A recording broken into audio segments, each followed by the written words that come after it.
All right, troops.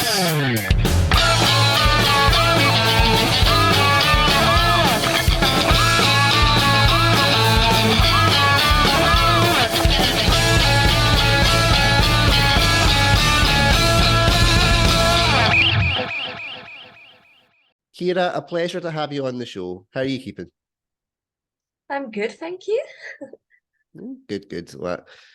So I'm just going to jump in and we want to talk about you and more specifically your origin story. Because the one thing we all have in common is that we all have an origins. So Keira, for my followers, please tell us your origin story. I am 19 from Newcastle. I am diagnosed as autistic, Hmm? which I got a diagnosis 5 years ago at 14, and that was something that probably changed my life, my view on myself and my mental health, Hmm? especially around I'd had a lot of friendship troubles pre that, and it explained everything that led up to where I am. And now I am currently a disabled university student studying journalism at in Nottingham, which has been an interesting move away from home. Wow. Is it your first year that you're in for university? I'm in my second year. Second year. So how did you find your first year going to university? The reason I'm asking is because a couple of my cousins just started university. Sadly, one had to drop out, and one's finding the workload like quite pressured. So so it'll be something I can kind of pass on to my cousins to hopefully give them a bit more motivation for getting through. So how did you find your first year? It was definitely not as bad as I was expecting. I was terrified of leaving. I was so scared.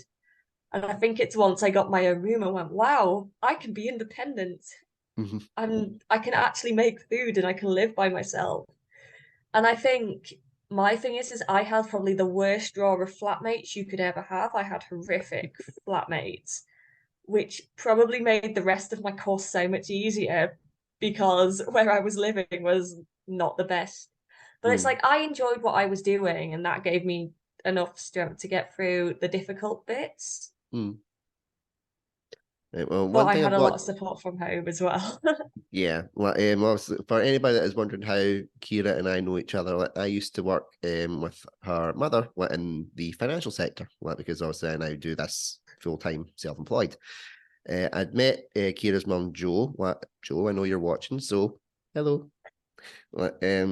I met her at a conference down south, and such a lovely person, and it told me about you. It told me about what you were planning on studying, and I thought I really want to try and help as best I can. Right. So that's how we kind of know each other. But the one thing that I will ask, which is a random tangent, which you'll figure out I'm quite tangenty in this. What was the first meal that you made yourself? When you moved into university, the first meal that you said, I've made this myself and I'm proud of it. Oh, I'm trying to remember. I do remember what I made with my mum, which was basically by myself. Because we made flatbread, so we messed the entire kitchen up because I was the only person there. It was the only time I could make it. Wow. Well, because I can always remember mine. I never went to My kitchen university. was grim. Oh, was it? Oh Oh, yeah. oh, wow. It's My like parents came in and four people left. I was in a flat of nine, which was horrific. So there was wow. only five of us left, and I clean up after myself. And they were like, "How? If this is Mhm. five people left, did you live with nine?" Oh, It's wow. gross. Yeah, it was like the first meal that I made myself when I moved out. It was basically it was chicken and rice. Wasn't much, but I was just like, you know what? I'm proud that I'd done it. I didn't have anybody around me. I did it. Well, That's and if I can do, basically all of mine. yeah, but it's a great staple. Chicken and rice is like like essentially. I realized it was the university diet, and I wasn't even a student. It worked out well. What? Yeah. How much pasta have you went through since becoming a student? That was a key staple for me when I first moved out. I don't, it was rice for me. I have an Rice. addiction to it. It was like lunch, dinner. I was like, all I'd eat. I'd like make something else, but it was always with rice. I love it. Did you But I get the? think it's like an autistic staple food. Did you get like different flavored rices? Oh no, I live on basmati rice and that's it. That's the only Ah, one I will have. and because I would go in I would get like the ping and ding ones and be like, right, I'm gonna try this flavor of rice. I'm gonna try this Mexican rice. I'll try this pilau rice. And it was just we came home and like the flatmates I was living with at the time were like, why is there about 10 different varieties of Uncle Ben's ping and ding rice in our cupboard? And I was like, well, first of all, it's the part of the cupboard you assigned to me, and I can do what I want Yeah, it became an addiction over with lockdown. it. I just started going, I can't really think of what to make, so I'm just gonna eat either the spare rice from the fridge, or I'm just gonna sit and eat the entire bowl of rice. And I think it must have baffled when we used to host Ukrainians. They must have been baffled that I just make an entire bowl of rice and then probably put some peas in it, and that's what I'd eat for lunch. Yeah, because you went to uni when we were still in kind of lockdown situations as well. How did you find that? I was just out of it. I was the first A level year, so we were just out of COVID by the time I moved. So it Yeah. was the first year with no national lockdowns or anything. Wow. How did you find it? Like moving just after that?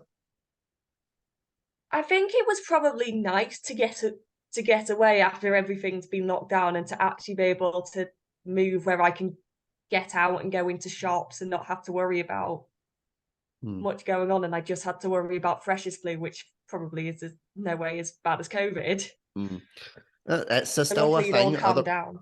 Yeah, it's still a thing. No freshers flu. Otherwise, it wouldn't have its Got name. it this year. Did you get it? Oh. I got it this year, and I don't go out much. I Mm. probably caught it from that one concert I went to. Always the Oh. concerts I go to.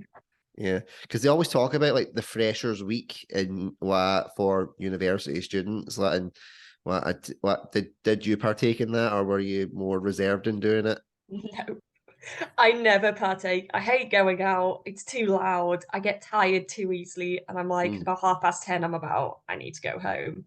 I also Yeah. don't drink alcohol, Hey, so I'm there well, kind uh, of yeah. In sober. fairness, I am 7.5 years sober at the time of this recording. So, what trust me, alcohol's overrated.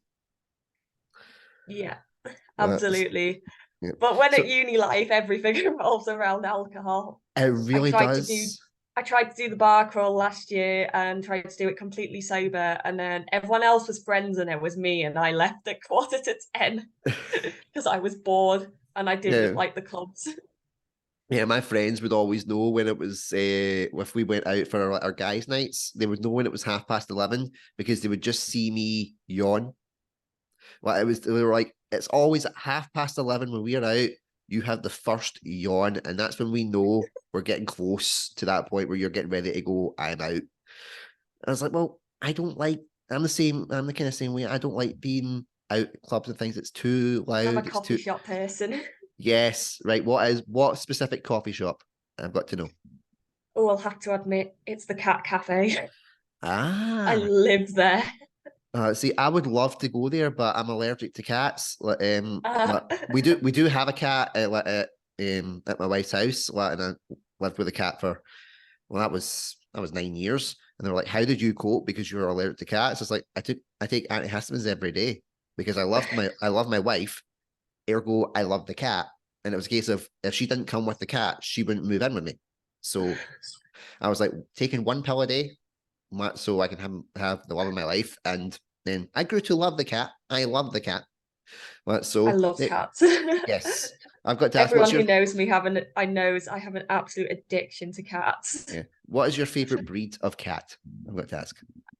Oh, it's gonna have to be a British short hair because we have a British Blue at home, which Oh, I'll see if I can try um, and find like an image of a British blue short hair, and I'll put it up on the screen. they're So, gorgeous. well, obviously, I won't put up your cat. I want to protect your cat's anonymity. That's they have rights like we do. It's the same deal. It's like I don't. When I did a parody song. I wrote a parody song for chat for a friend who runs a theatre school with for kids with additional support needs. And one of the songs that I wrote was a parody about my cat. Well, and I love I it. and because I wasn't as fluent in video making skills at that point, but I had a lot of pictures of me and the cat and some footage of her rolling about. I still made sure to check with Alison, who was my fiancée at the time, that I was okay to use these photos. I was like, just because I was in them didn't mean, that I would just put the cat everywhere. And she was like, that's fine. The photos are funny. The footage is nice. On you go. So there we go. Well, so I have I so many respect pictures of my all and cats. oh good, but I respect all anonymities. Well, animals are not. Well, we have to be careful in these modern times. As you'll figure out as well, going into journalism as well at university. So what sparked your interest with journalism? It's quite a funny story. We love funny So stories here. It's all good. I was the typical child of, well, both my parents do STEM, so therefore I need to do STEM kind of person. I was like, I want to be an engineer. I hated maths, I hated science. I pretended I loved them. I didn't. Mm, And I excelled in English. And then it kind of got to partway through GCSEs, and then I kind of went and went, I don't actually like maths and science. I've lied to you because I oh, thought you'd like it. And then it kind of was, where do we go? Because everyone knew that I was good at English yeah. and I liked English. And it kind of went from there. And I did English language in my A levels, chemistry and BTEC music. Mm, Chemistry lasted 6 weeks. I mm, hated it. I hated it, and I didn't get the support I needed. Kept getting told I wasn't using my 5 hours of revision well enough to understand the topic we'd just done in the last lesson. mm, And in the end, I just went, I can't do this. I'm behind on everything. And I ended up at yeah. English literature and then went, what on earth do I do with two Englishes and a BTEC in music and a BTEC in performing arts? Mm, And it's kind of where I got stuck. And I was like, I don't really want to be an article writing journalist because I find article writing boring. mm, And it kind of went, I kind of was a bit stuck. And I think it was my granddad was like, hey, look, here's this university that has like so many different versions of journalism. And then I found broadcasting, which meant I could play with cameras and go on the radio, use the radio kits, go in TV studios. And I went, and that was a bit more like, ooh, I could play with technology. It was a bit more less on, I have to just write stuff than I can make stuff. And that's yeah. kind of where it sparked. Yeah. In a way, it kind of brings it a little bit full circle as well, because you did mention about like, like the engineering side of it, like, and working like cameras and technology, that does require a level of skill of how to use Which I technology probably and got from engineering, them anyway. which you got. So there you go. It creates the full circle for you. Like, and I completely understand how you would have felt, like thinking, I've got like kind of these quote unquote useless degrees. I use that very loosely because my subjects were art, drama, and music. And what when, because obviously I am a bit older than yourself, what when we were starting out, computers were just becoming like the boom, and it was like you have to study a computing subject. So my parents said, no, you're not doing art. You're doing music because you're good at it. You're doing drama because you like it. What? And you're doing computing. So that's a backup. And I was like, okay, fair dues. I changed to art without them knowing. Well, just went in because you weren't allowed to do three creative subjects. You had to have like a science, a computing, what, and then the other thing. So I went in and just said, "Can I change from computing to art and design?" They went, "Yeah, of course." That's it, done, fine. 6 months later, they realized their mistake, but by that point, it was too late to get me out. My dad kicked the crap out of me for going behind his back for that one. What? But it was the same kind of deal. That was like, well, I was a bit younger when my parents realized they're not going to fall into the same types of trade as us, because I was 6 and I did a nativity and went, I want to be an actor and I want to do some sort of performing for the rest of my life. And my dad just went, he couldn't even do painting. He's a painter and decorator, just for reference. But then I decorated my first house and my dad was like over the moon. He actually cried with happiness. And I'm like, I have been on TV. I have actually done like things on TV series and shows and that, and you're proud that I decorated a landing. I But love that. yeah, but we I all also got dropped a subject without my parents' knowledge. Well, they knew oh after I did it. right. So They that were kind of like, you should do that. I can't remember what kind of maths. I think it was like core maths. It was like that half an A level. I took yeah, one look at my timetable, first day of sixth form, went, absolutely no chance I'm doing four, and just went. And I just went, the moment I got my timetable, went, yeah, can I just not do maths? And then came back and went, by the way, I'm not doing maths anymore. wow, that's brilliant. Well, they know about At that four now, at that so point. they know Well, I about that wasn't now. having a So, day that I had 6 subjects back to back. And I just went, yeah, no chance. yeah. Well, good plan. Very good plan. At least they know about it, so I don't feel bad that you've been like, yes, I kind of dropped this without them knowing. I'm like, oh, it's like what Joe will travel up for, what, to Scotland to kick my head in if this revelation is done. No, I told them well after I did it, but I did it. They had no clue I was going to turn up and go, nope. Yeah. Not doing that. So we'll go back Didn't to want to do it anyway, but I did it because they wanted me to. Looked at my timetable and went, no chance. yeah. That's that nice feeling of that little bit of rebellion where you go, yes, I've done it, and you can't stop me. And then they go, you are so dead. I'm like, yeah, I kind of am. But we'll talk about like your experiences with like interviews and broadcasting and things, because you've been on the radio, like you have your own like type of like shows and stuff. Like I have done my research. What is any like ginger journalist would do? So, Yeah. but also my audience wouldn't know. So tell me about the experiences that you've had doing this, like, and how that made you feel when you were doing it. Oh, I've had a lot. I used to run a podcast over COVID called An Autistic Guide to Autism. It's still on SoundCloud to listen, and it's Mm. quite what my episodes are no more than 15 minutes. They're probably 10 or less. They were But they tiny are very, things that very good. I've got to say, like, because I have listened to them, like when your mum had ooh, like pointed them out to me. So I did oh, go she and used to post and promote them on Facebook all the time. well, that shows how I proud am she is of you, and she's very right to be proud of you. Like the stuff that you do, well, it's not about the quantity, the length, it's about the quality that you've got. Like, and it's very well done. Like, and I could tell like from when you were when you what your mum said this is the kind of work you were going into, like journalism. I thought I can see it, or in this case, I can hear it because I was obviously listening to it. So you've done very well. What I was very, very impressed. So well done. Well, oh, so I yeah, didn't mean wanted to to interrupt your story, but like, I nah, wanted to give you it's the praise fine. that it was due. I wanted to do it for a while, but then it took me ages to go, you know what, I'm gonna sit down and I'm gonna do it. Good. I am revamping it again in a video format. I have so far recorded one and haven't been bothered to publish it yet. I don't know why. It's that whole thing, it's just sat on my phone and I'm like, I should publish it, Hmm. but I've not yet. But that's it. There's something in the works right now. Hmm. I also used to present on Mind Station Radio, which was a mental health station, which I used to create shows for pre its launch, and then I probably was on for about 10, 12 weeks Hmm. until I couldn't cope making any more around university, and ended up having to go. And Yeah. now I present on Fly Live, our student radio, which I've been doing since last year, and I have a 2 hour show of absolute pure chaos, which I need to Wow. plan more, but it's absolutely off the charts random. I think that the not planning it. Sorry for stuttering, but I think the not planning it is something that is quite key to having a very good show. Like I myself, I It was volunteer, abysmal this week because I didn't plan it. but you'll get good and you'll get bad. Like for example, like I volunteer at a local radio station, and it's a 2 hour show once a week. Well, and there's days where I've had like a plan of what I'm going to do, and then I've been like, it still hasn't rung true. Something's not been right. And the show that I had done this Wednesday at the time of this recording, I went in with one thing, which was talking about my wife going to change the battery in her car key. And all of a sudden, people were like requesting songs about cars or any car related themes and what.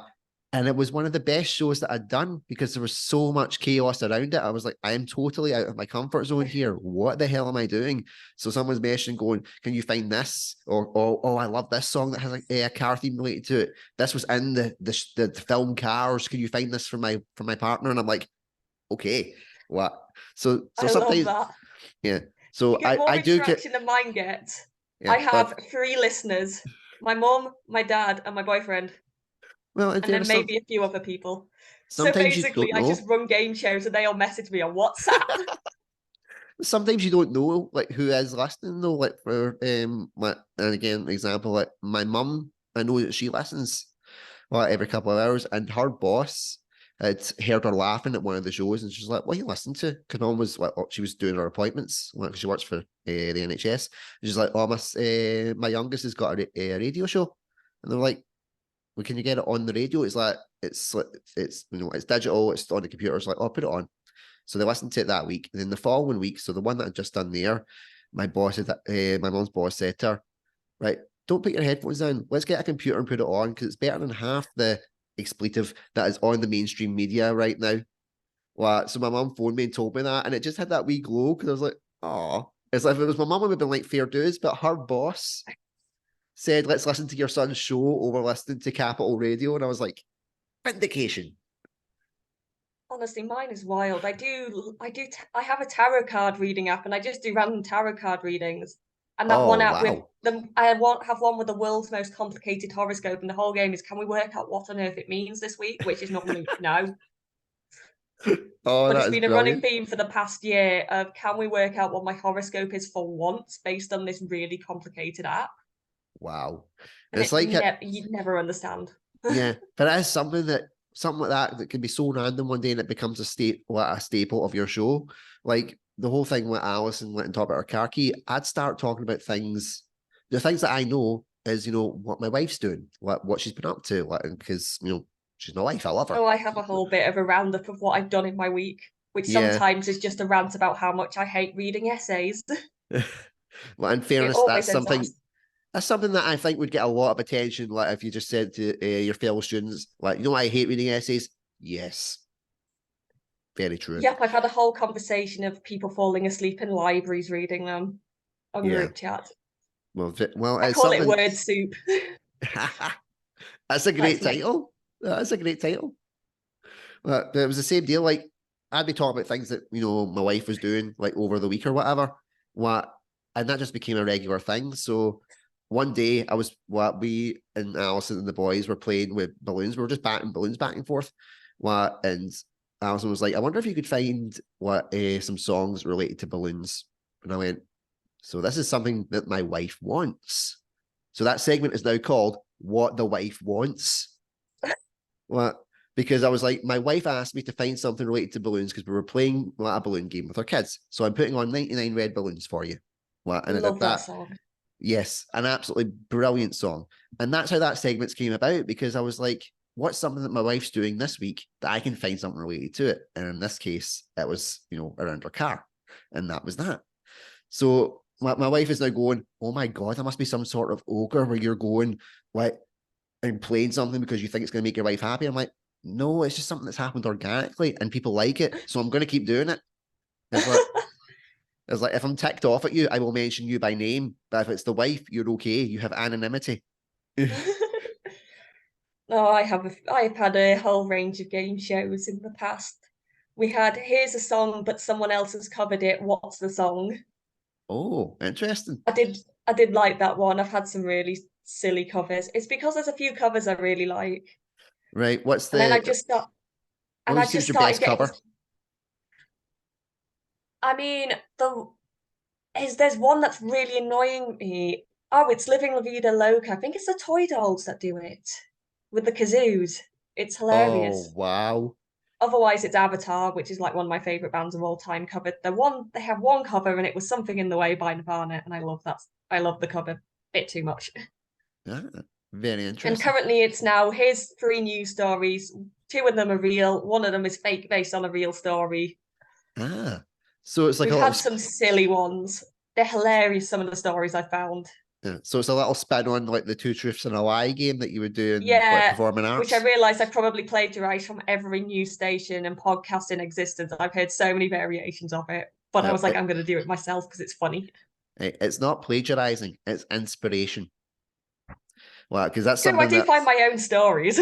yeah, yeah, because you've taken an idea and you've made it your own. Well, so that's not you plagiarizing anything. You've had an idea that's around that, and you've created something completely new and concept out of it.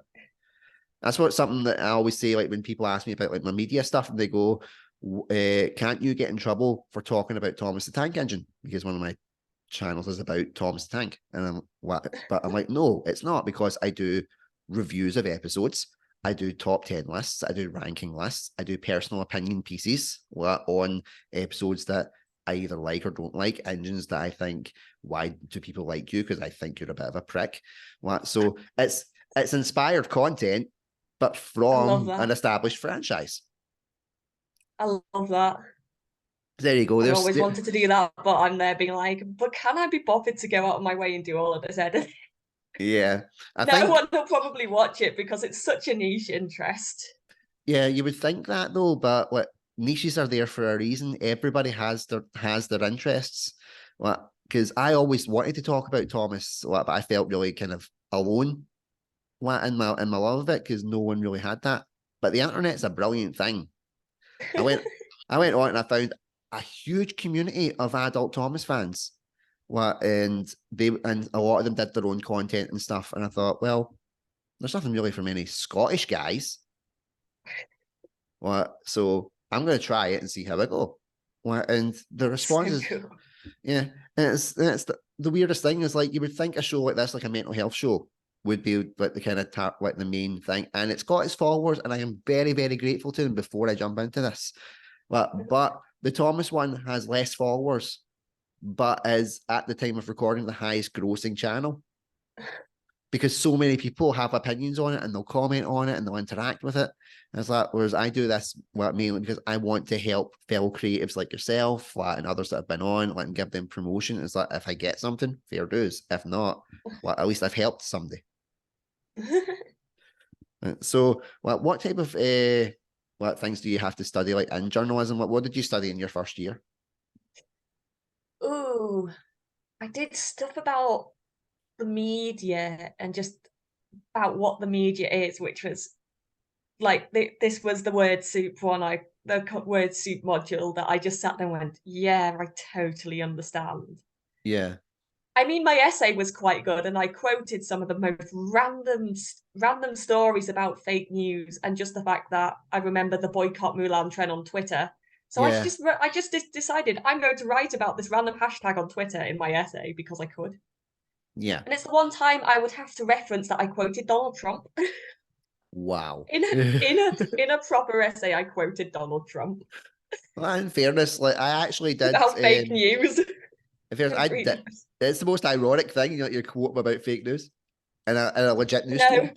he's actually perfect person to quote, which is really funny because that's all he talks about. Oh wow. It was in our lecture slides. I was like, well, that'll be funny to come out of university and go, I've quoted Donald Trump in an academic essay. But no, there was stuff on how social media works and typical things on how to use the cameras and the microphones and interviewing people. I got the absolute most hilarious interview ever. It's my favorite thing I've ever recorded. Was in the second week of university. We had to go out and if you know what Vox Pop is, which is basically going out and asking a bunch of random people on the street their opinion on a question. Yeah. And ours was just after Kwasi Kwarteng's budget. Oh. It was just after everything had gone wrong with that. And we'd gone out with our question of, if you were the Prime Minister after the budget, what would you do? And it was this old lady, and I have this on recording, and it's the funniest thing ever, of going, I would line the Tories up and shoot them. And I still have that recording. It's my proudest moment. And I was in my second week. Oh wow, that's amazing. It's It's like always me and my more friends fun. ran back to our newsroom just going, oh my God, we put the best thing on record. We were so Yeah. excited. And the best people to interview are the older generation, because they don't give two flyings about what they say. They're like, right. I did one about the Nottingham Panthers, and it was the old lady had the funniest quotes. And I Yeah. was just there. And you could hear me in my radio package I produced this year, just dying of laughter in the background. And I was there going, oh my gosh, everyone has to listen to me interviewing someone whilst absolutely crying of laughter. Yeah. But she'll probably said that and thought, that's been brilliant. Well, I've had a younger person come at me about something, and they've actually listened and responded to what I have said. And that's Yeah, and something then we that's. have the No, you last go. thing is the fun thing where you've been talking about anonymity. I've got 2 years of journalism law. It's good fun. Oh wow. That'll be very Law. interesting. One that's like, I'll be like, we talked about anonymity in the show, and then you'll have there'll be like a 10-piece essay of going, actually, what we mean is. I mean, I'm looking up to be like, I could see if I could have the reach, and I could be like, here's my law textbook. Except it's right on the top of my shelf, and I think I need a step to get it. Well, I in have a fairness. massive textbook about that big, all on journalism law. Wow. In big. Yeah. That's something that you'd have to watch getting it down. It could give you a concussion. Well, Yeah. we are starting to come up on time, and here you've been an absolute delight to speak to. I've loved your humor. I've loved your style of speaking as well. And I think you're going to go very far with journalism. I go on absolute tangents as well. you suit this type of content. Like we are tangent central. It's what we do. Like and I think it's more fun that way. It shows we're not polished and perfect. Like if I want polished, perfect stuff, I'll edit it and do it myself and all that kind of stuff. But when people come on and go, "What questions am I going to have to ask? What am I going to answer?" And I'm like, I want the tangents because you get to know the real person behind it. There is method to my madness. It's just trying to explain it. They go, "What is that guy smoking?" Yeah, I've That's interviewed someone and got distracted on chakras. It was on it's mental all health, and I got distracted on because chakras was super interesting, and I was like, "Tell me more." yes. Yes, well, you'll find something like that. Like I was interviewing a guy, like, and he was meant to be. Like, I was promoting him as like an actor, and I found out that he was ex Marines, and I was just like, right, submarines, go tell me everything. It's I like love it. tell me about your training, tell me about where you were stationed, tell me about what. And he was like, afterwards, he's like, I wasn't expecting so much about like my marine life, and I'm like, seriously, write a book about it. Well, it was fantastic. But we'll round off by asking like the same question that I ask all my guests. If you could give one piece of advice to anybody struggling with mental health issues at this point in time, what would that piece of advice be and why? I think for me it is find someone close as a support network, or if that's family, a close friend, a loved one. Like, if it's someone who's there going, I will support you through whatever, then use them as someone to talk to. And even if that means they're not exactly listening and you're just ranting and venting all your feelings out, sometimes it's nice to get them out to someone, even if they can go, okay, do you need a hug? And they haven't, and not always paying 100% attention, because that's sometimes what happens, especially over text message, because I'm Mm, so far from home. But sometimes having someone that you can just go, here's everything that's wrong. I've got my feelings out.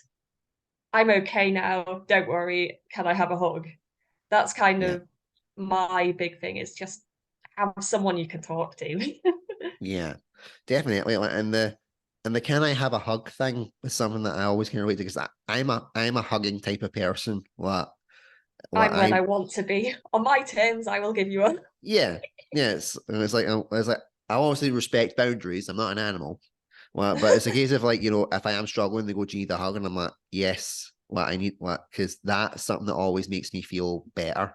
That is like, even if A it's just me nice big grabbing hug. like, yeah, even if it's just like me grabbing like my late Auntie Gina's blanket and just cuddling that, and just knowing that there's something there that I can hold and just let all of that out and just go Yeah, I like, do that with my stuffed animals, my many, many stuffed animals. yeah, yeah, it's what I need the blanket because I can't hug my trains. They're very pointy and they hurt. That's why I'm glad I have, and that's why I'm glad I love my plushies, because they're Uh, soft and squishy, and I have lots of them. No, yeah. mostly cats. Yeah. My boys have just got where they've been getting the little squishimals. They get the McDonald's Happy Meals. Oh, I've So got one that's about that big as yeah, well. I'm In the gonna try and beaver. yeah, I'm gonna try and get them like the bigger ones as well because they love holding them. So I'm like, well, if that's something that they can cuddle and it makes them feel better as well, then it'll be worth it. Well, 100%. Yeah, me and my friend at 18 walked miles to our Smith store just to buy them. Mm, We walked about 2 miles just so we could get them. And we were yeah. 18-year-olds Hey, but because we could, and they're fluffy.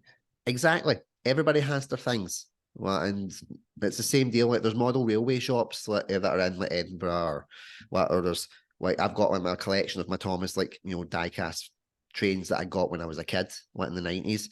Oh, I collect And anime figures. you and some of my mates would get on like a house on fire. Like they absolutely love their anime. Love them. I've never been able to get into it myself, but I appreciate it for the style and how it is done. Like it's like just because it's not my cup of tea doesn't mean I can't go. I love what they try and do with this stuff. Yeah, So I'm slowly converting my boyfriend into it. hey, well, He has it's to put this. up with the autistic obsession that's to do with that kind of stuff. So it's like, hey, let me tell you all about this anime because I've watched it and it was good. Oh, in fairness, my wife has had that with Thomas the Tank Engine, and then also watching like when I put the DVDs on for my boys when they were babies and toddlers as well, and that they've grown out of it now, so they have a chance. But Alison was still like, he's watching the kids, but he's exposing them to that. why are you doing that to my sons? But he's watching them, so I'm going to have a coffee. So I could I love totally, it. yeah. It's just the gentle nagging of things. Like we don't mean to do it, but if that's a passion that we love, we want to share it with those we love. So there you go. That's your way around it. If your boyfriend ever says anything onto you, He doesn't. He likes it. good, good man. Keira, you have been an absolute delight to speak to. Like honestly, I wish you nothing but success in journalism. I know that you're going to do well. Like you've got the right Oh, thank you. personality, you've got the right attitude. Like, and like keep and get the content out. Like if I know university will be very, very hectic. So just when you can, but get that content out when you can. Because you're good at it. Yep.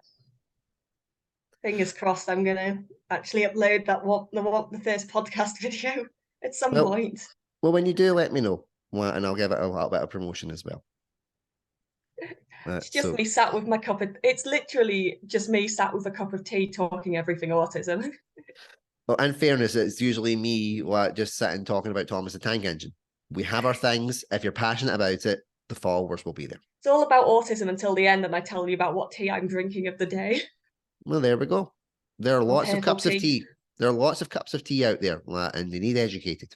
Oh yeah, I love my tea. And again, you and my wife would You get on did. famously. She loves a cup of tea. No, See, I get everybody. distracted so easily. Hey, so do I. Don't worry about it. The best ones do. So to everybody, I am Andrew Durning. This has been the brilliant Keira Edwards. Keep an eye out for what in any broadcast journalism circuit things. And you can tell how quickly my nose just went.